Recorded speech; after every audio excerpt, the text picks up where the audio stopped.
ಈಗ ಸಂಸಾರ ಐತಿ ನಿಮ್ದು.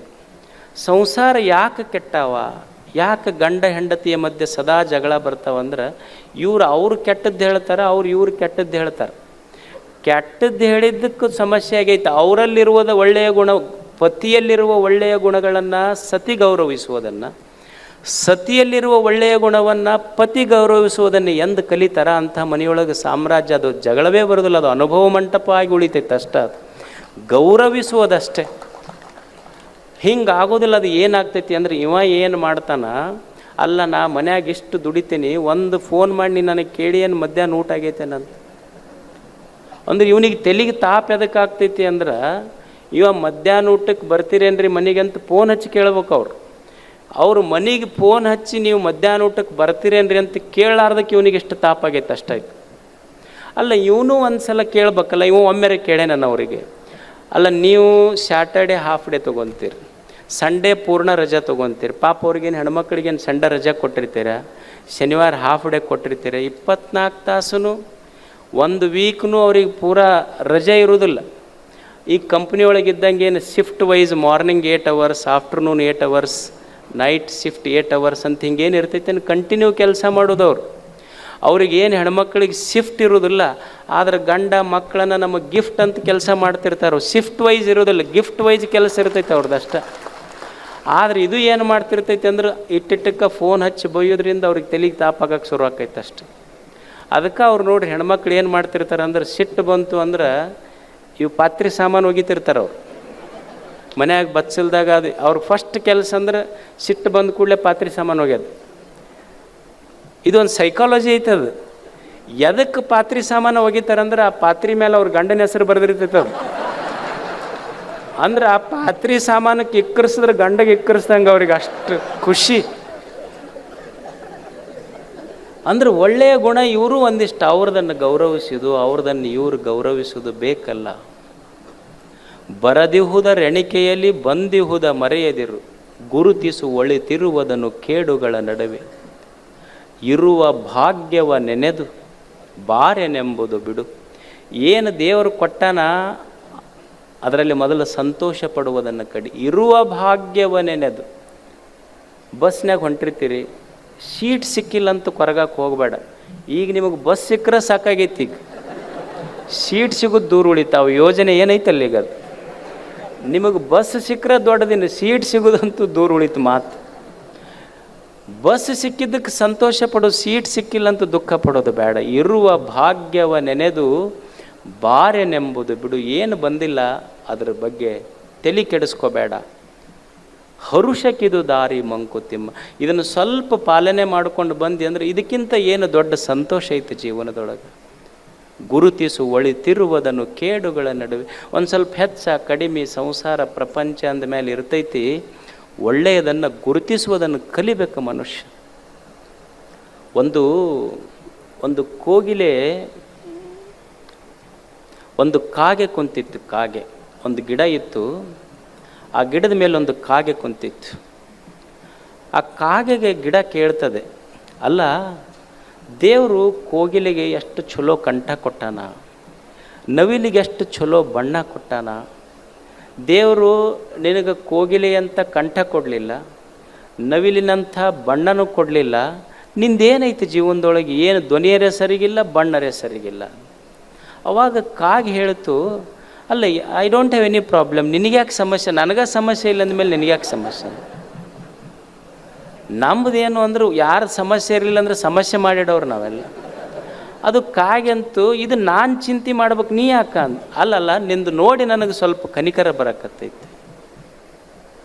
ಅಲ್ಲಿ ದೇವರು ನಿನಗೆ ನವಿಲಿನಂಥ ಬಣ್ಣ ಕೊಡಲಿಲ್ಲ, ಕೋಗಿಲೆಯಂಥ ಕಂಠ ಕೊಡಲಿಲ್ಲ, ಅದಕ್ಕೆ ಏನೂ ಇಲ್ಲಲ್ಲ ನಿನ್ನ ಬಲ್ಲಿ, ನಿನ್ನ ಹತ್ರ ಏನೂ ಇಲ್ಲಲ್ಲ.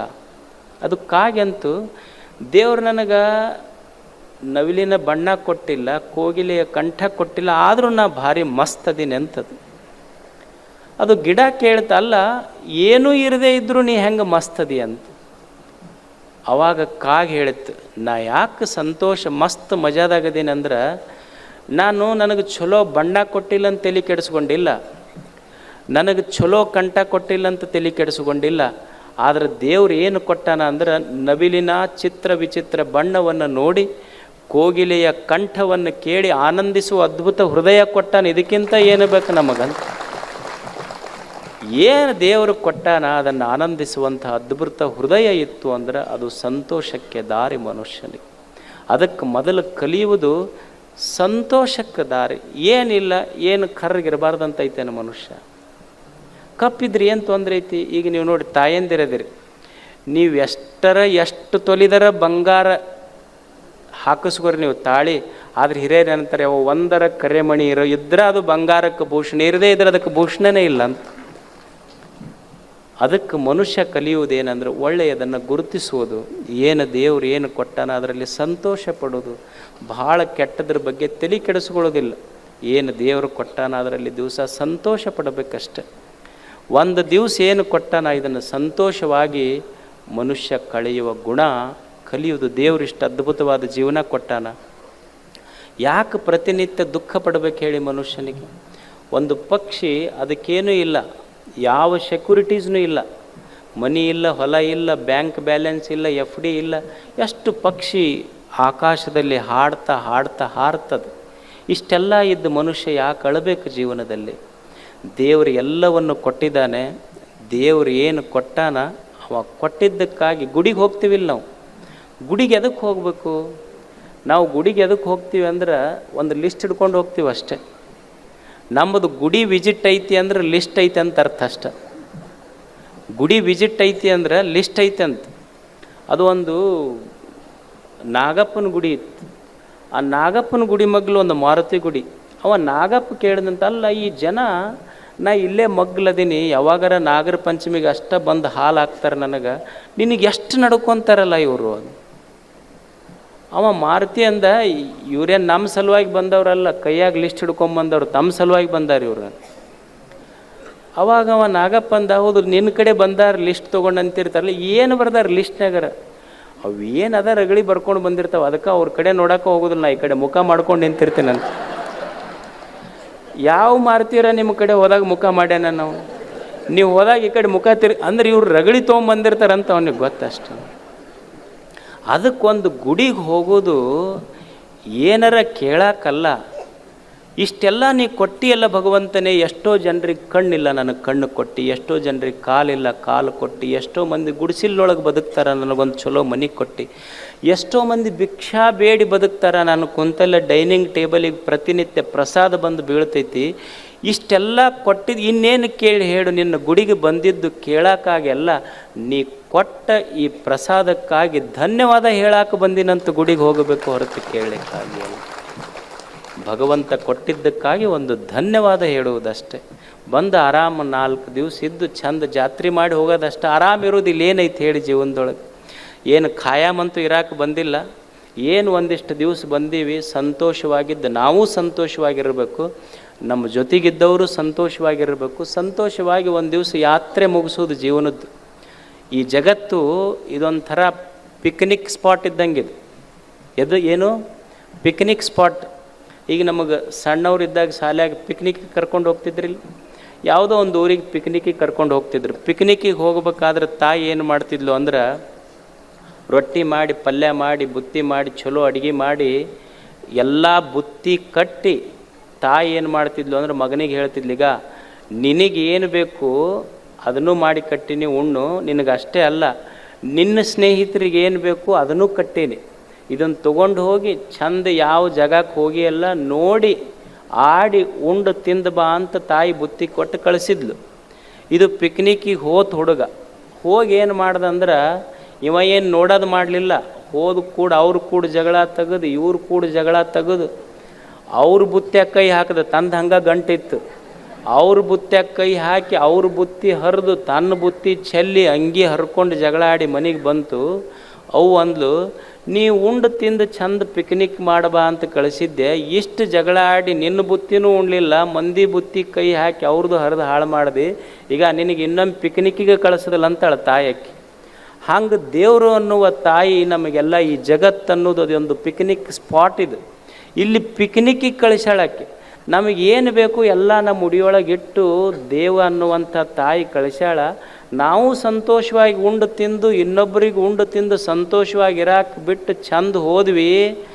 ಮತ್ತು ಇನ್ನೊಮ್ಮೆ ಪಿಕ್ನಿಕ್ಕಿಗೆ ಕಳಿಸ್ತಾರೆ. ಮತ್ತು ಇಲ್ಲಿ ಅದು ಇದು ಜಗಳ ಮಾಡಿ ಇನ್ನೊಬ್ಬರಿಗೆ ಜಗಳ ಹಚ್ಚಿ ಊರು ತುಂಬ ಬೆಂಕಿ ಇಟ್ಟು ಹೋದಿ ದೇವ್ರಂತಾನೆ it is your last picnic ಅಂತ.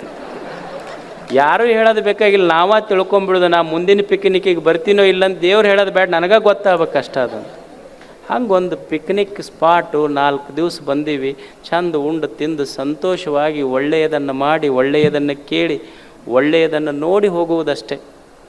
ಇದು ನಿಮ್ಮದೊಂದು ಶ್ರೀಗಂಧದ ಸಂಸ್ಥೆ, ಹೆಸರು ಅಷ್ಟೇ ಚಂದ ಮತ್ತು ನಿಮ್ಮ ಊರಿನ ಹೆಸರು ಅಷ್ಟೇ ಚಂದ. ಅವ್ರು ಹೇಳಿದ್ರಲ್ಲ ಅಜ್ಜವ್ರು 3 ವರ್ಷ ಕಾಯಿಸಿದ್ರು ನಮಗೆ ಶಿವಮೊಗ್ಗಕ್ಕೆ ಬರಾಕಂತ. ಮತ್ತು ನಿಮ್ಮಂಥ ಒಳ್ಳೆಯ ಜನರಿರುವ ಊರಿಗೆ ಬರಾಕೂ ಪುಣ್ಯ ಬೇಕಾಗ್ತೈತೆ ಒಮ್ಮೆ ಜಲ್ದಿ ಬರಬೇಕಾದ್ರೆ. ಮತ್ತು ಇಷ್ಟು ಒಳ್ಳೆಯ ಜನ ಇಷ್ಟು IPL ನಡೆದಾಗ ಯಾರು ಪ್ರವಚನಕ್ಕೆ ಬರ್ತಾರೆ ಹೇಳ್ರಿ? ಇದನ್ನೆಲ್ಲ ನಡೆದಾಗೂ ಪ್ರವಚನ ಕೇಳಕ್ಕೆ ಕುಂತಿರಲ್ಲ. ಈಗ ಹಿಂದಕ್ಕೆ ಯುಗಗಳಂತ ಮಾಡಿದರು, ಸತ್ಯಯುಗ, ತ್ರೇತಾಯುಗ, ದ್ವಾಪರ ಯುಗ, ಕಲಿಯುಗ ಅಂತ. ಈಗ ಯಾವ್ದೈತಿದು ಕಲಿಯುಗ ಅಂತೀವಿ ನಾವು. ನಿಮಗೆ ಆಶ್ಚರ್ಯ ಅನ್ನಿಸ್ಬೋದು, ಸತ್ಯಯುಗ, ತ್ರೇತಾಯುಗ, ದ್ವಾಪರ ಯುಗ, ಕಲಿಯುಗ ಅಂತ ಹೇಳ್ತೀವಲ್ಲ, ಇದು ಸತ್ಯಯುಗ, ಇದು ತ್ರೇತಾಯುಗ, ಇದು ದ್ವಾಪರ ಯುಗ, ಇದು ಕಲಿಯುಗ ಅಂತ ಯಾರು ಡಿವೈಡ್ ಮಾಡ್ಯಾರ? ಯಾವ ಆಧಾರದ ಮೇಲೆ ಡಿವೈಡ್ ಮಾಡ್ತೀರಿ? ಏನು ಸತ್ಯಯುಗದೊಳಗೆ ಉದಯಿಸಿದ ಸೂರ್ಯ ಬೇರೆ, ಕಲಿಯುಗದಲ್ಲಿ ಉದಯಿಸಿದ ಸೂರ್ಯ ಬೇರೆ ಅದಾನೆ? ಸತ್ಯಯುಗದಲ್ಲಿ ಹರಿದ ನದಿಗಳು ಬೇರೆ, ಕಲಿಯುಗದಲ್ಲಿ ಹರಿದ ನದಿಗಳು ಬೇರೆ ಅದಾವೆ? ಸತ್ಯಯುಗದಲ್ಲಿರುವ ಗಾಳಿ ಭೂಮಿ ಬೇರೆ, ಕಲಿಯುಗದಲ್ಲಿರುವ ಗಾಳಿ ಬೇರೆ ಐತೇನು? ಏನೂ ಇಲ್ಲ. ಸತ್ಯಯುಗ ಕಲಿಯುಗ ಮಾಡಿದ್ದು ಸೂರ್ಯ, ಗಾಳಿ, ಬೆಳಕು, ಕ್ಯಾಲೆಂಡರ್ ಅಲ್ಲ. ಒಬ್ಬ ಕವಿ ಬರಿತಾನ, ಸದಯಂ ಹೃದಯಂ ಯಸ್ಯ ಭಾಷಿತಂ ಸತ್ಯಭೂಷಿತಂ ಕಾಯ ಪರಹಿತೆ ಯಸ್ಯ ಕಲಿಸ್ತಸ್ಯ ಕರೋತಿ ಕಿಮ್ಮನ್. ಸತ್ಯಯುಗ, ದ್ವಾಪರಯುಗ, ತ್ರೇತಾಯುಗ, ಕಲಿಯುಗ ಅಂತ ನಾವೇನು ಮಾಡ್ತೀವಲ್ಲ, ಸತ್ಯಯುಗ ಕಲಿಯುಗ ಬೇರೆ ಅಲ್ಲ. ಸತ್ಯಯುಗದೊಳಗಿರುವ ಸೂರ್ಯ, ಕಲಿಯುಗದೊಳಗಿರುವ ಸೂರ್ಯ ಬೇರೆ ಅಲ್ಲ. ಸತ್ಯಯುಗದೊಳಗಿರುವ ಭೂಮಿ, ಕಲಿಯುಗದೊಳಗಿರುವ ಭೂಮಿ ಬೇರೆ ಅಲ್ಲ. ಯಾವಾಗ ಕಲಿಯುಗವು ಸತ್ಯಯುಗವಾಗ್ತೈತಿ ಅಂದ್ರೆ, ಯಾರ ಹೃದಯದಲ್ಲಿ ಪ್ರೇಮ, ಮಾತಿನಲ್ಲಿ ಮಮತೆ, ಅವನ ಅಂಗಾಂಗಗಳು, ಅವನ ಕಾಯಿ ಎಲ್ಲ ಇನ್ನೊಬ್ಬರ ದುಃಖಕ್ಕೆ ಕಣ್ಣೀರು ಒರೆಸಲಿಕ್ಕೆ ಮಿಡಿತೈತಲ್ಲ, ಆ ಜನರಿರುವ ಊರೆಲ್ಲ ಅದು ಸತ್ಯಯುಗದ ಊರುಗಳೇ, ಅದು ಕಲಿಯುಗ ಅಲ್ಲ ಅಂತ. ಎದೆಯೊಳಗೊಂದಿಷ್ಟು ಪ್ರೇಮ ಇರಬೇಕು, ಮಾತಿನೊಳಗೊಂದಿಷ್ಟು ಮಧುರತೆ ಇರಬೇಕು, ನನ್ನ ದೇಹ ಇನ್ನೊಬ್ಬರ ಕಣ್ಣೀರು ಒರೆಸಕ್ಕೆ ಒಂದಿಷ್ಟು ಮಡಿತಿರಬೇಕು. ಹಿಂಗಿತ್ತು ಅಂದ್ರೆ ಅದೇ ಸತ್ಯಯುಗ ಅಷ್ಟೆ.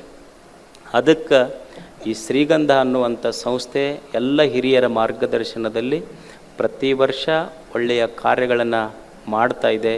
ಇದು ಬೆಳೀಲಿ, ಇಂಥ ಒಳ್ಳೆಯ ಕಾರ್ಯಗಳು ಸದಾ ಹಬ್ಬಲಿ ಅಂತ ಹೇಳಿ ಒಳ್ಳೆಯ ಮಾತುಗಳನ್ನು ಸದಾ ಕೇಳ್ತಿರ್ಬೇಕಷ್ಟೆ.